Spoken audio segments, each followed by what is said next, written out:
Nous sommes au 14e jour de Ramadan. Et aujourd'hui, suite à une conversation avec un non-musulman, un être spirituel, j'ai décidé de parler du pardon. Car le Ramadan est avant tout le mois du pardon, de la purification de l'âme, de la générosité.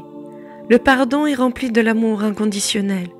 Il faut beaucoup de force spirituelle et d'humilité pour réussir à pardonner. Seuls ceux qui sont connectés à la source du tout majestueux et du tout miséricordieux, ceux remplis d'amour et de bienveillance, sont capables d'aimer et de pardonner, même après avoir été blessés.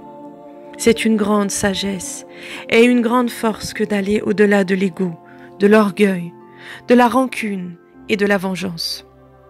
Mais n'oublions pas que l'autre n'est que le miroir de ce que nous devons travailler en nous pour transcender nos propres parties obscures, notre manque de confiance en nous-mêmes. Rien n'est le fruit du hasard. Tout a un sens dans notre cheminement spirituel. L'être en quête du Graal est obligé d'accepter de regarder en face le mal pour le transformer en gratitude et en pardon. Cette qualité de l'âme est dans toutes les religions monothéistes et dans les philosophies spirituelles qui amènent à la reconnexion vers la source de l'amour inconditionnel. Vivre sa foi, c'est accepter les excuses, pardonner les erreurs.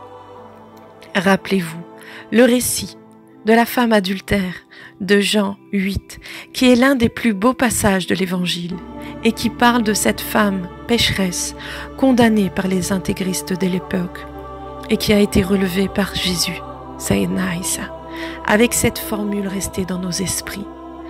Que celui qui n'a jamais péché lui jette la première pierre.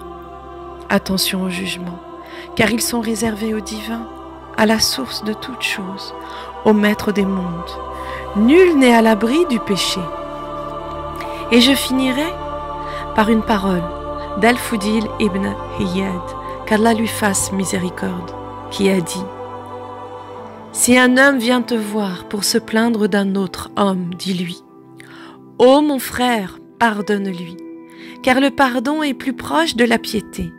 S'il dit: mon cœur ne peut pas supporter le pardon, mais je prends mon droit comme Allah me l'a ordonné, dis-lui alors: si tu peux prendre ton droit, prends-le. Sinon, retourne à la porte du pardon, car c'est une porte large.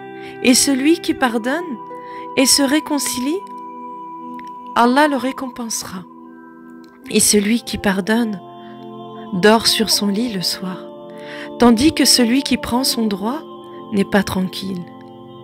Moralité, le pardon apporte la paix.